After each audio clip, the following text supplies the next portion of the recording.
नमस्कार दोस्तों, क्या हुआ जब महारथी कर्ण और बर्बरीक के बीच हुआ महायुद्ध। क्या बर्बरीक के तीनों बाण सूर्यपुत्र कर्ण के कवच को तोड़ पाएंगे या फिर नहीं।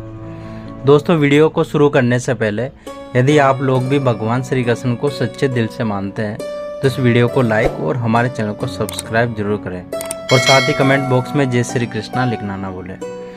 दोस्तों, द्वापर युग में एक से बढ़कर एक वीर योद्धा हुए थे, लेकिन सूर्यपुत्र कर्ण और बर्बरीक जैसा कोई नहीं हुआ।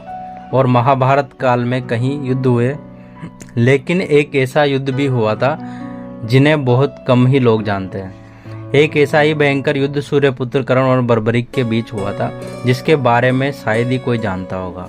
दोस्तों, महारथी कर्ण के पास थे दिव्य कवच और कुंडल, जिनको किसी भी अस्त्र से भेदा नहीं जा सकता था। और वही बर्बरीक के पास थे 3 अमोघ बाण, जिनको काट पाना असंभव था। दोनों ही योद्धा बहुत शक्तिशाली थे। दोस्तों, ऐसा भी कहा जाता है कि बर्बरीक के पास कुछ ऐसी सिद्धियां थी जिनके बल से वह पलक झपकते ही महाभारत के युद्ध में भाग लेने वाले समस्त वीर योद्धाओं को मार सकते थे। और साथ ही बर्बरीक ने प्रण लिया था कि वह उस पक्ष की तरफ से युद्ध लड़ेंगे जो हार रहा होगा।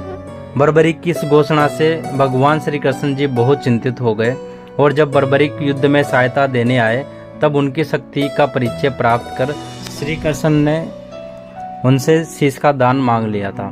साथ ही साथ यह भी कहा जाता है कि बर्बरीक मात्र अपने 3 अमोघ बाण से ही पूरे महाभारत युद्ध को समाप्त कर सकते थे। बर्बरीक को आज कलयुग में खाटू श्याम जी के नाम से पूजा जाता है। तो आखिर ऐसा क्या हुआ था दोस्तों, जिसके कारण बर्बरीक और महारथी कर्ण के बीच महायुद्ध हुआ, और कौन इसमें युद्ध जीता था। तो दोस्तों, ये बात उस समय की है जब 5 पांडव अपने अज्ञातवास में थे और जगह जगह कौरवों से छुप कर रहे थे। तब भगवान श्री कृष्ण अर्जुन के साथ घटोत्कच के पास होने वाले महाभारत युद्ध को प्रस्ताव को लेकर जा रहे थे, और कौरवों का गुप्तचर उन्हें देख लेता है और यह बात जाकर वह दुर्योधन को बता देता है। तब दुर्योधन महारथी कर्ण और अपनी सेना के कुछ सैनिकों के साथ पांडवों के अज्ञातवास को भंग करने के लिए घटोत्कच की गुफा की तरफ चल पड़ते हैं। और जब दुर्योधन गुफा तक पहुंचते हैं तब अपने सैनिकों के साथ गुफा की चारों तरफ से घेराबंदी कर देते हैं। लेकिन श्री कृष्ण जी पहले से इस बात को जानते थे और वह अर्जुन को बताते थे कि दुर्योधन गुफा के बाहर आया है तुम्हारा अज्ञातवास भंग करने। भगवान श्री कृष्ण की यह बात सुनकर अर्जुन गुफा से बाहर जाने की बात करते हैं, लेकिन भगवान श्री कृष्ण जी अर्जुन को रोकते हैं और कहते हैं, नहीं पार्थ, यह उपयुक्त समय नहीं है। तुम अज्ञातवास को भोग रहे हो और यह सब तुम्हारे लिए ही आए हैं। दोस्तों, यह देखकर पास में खड़े बर्बरीक कहते हैं, हे प्रभु, मैं महारथी कर्ण को रोक दूंगा, या तो शांति से या युद्ध से।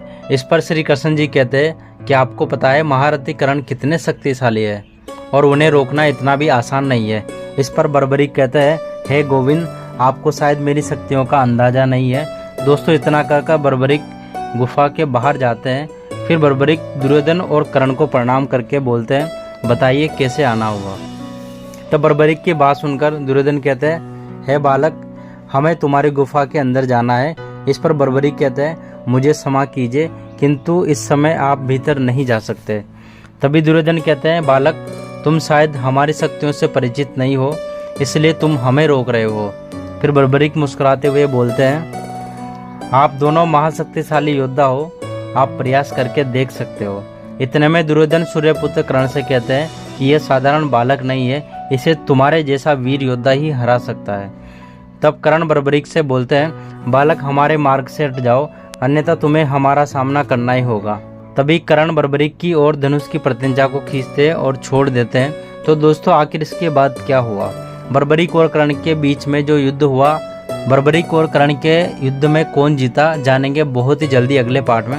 अगर आपको वीडियो पसंद आए तो वीडियो को लाइक करें और कमेंट करके हमें जरूर बताएं कि आपको वीडियो कैसा लगा, और बेल आइकन को दबा दें ताकि जैसे इसका अगला भाग आएगा तो इसका नोटिफिकेशन आप सबको सबसे पहले मिल सके।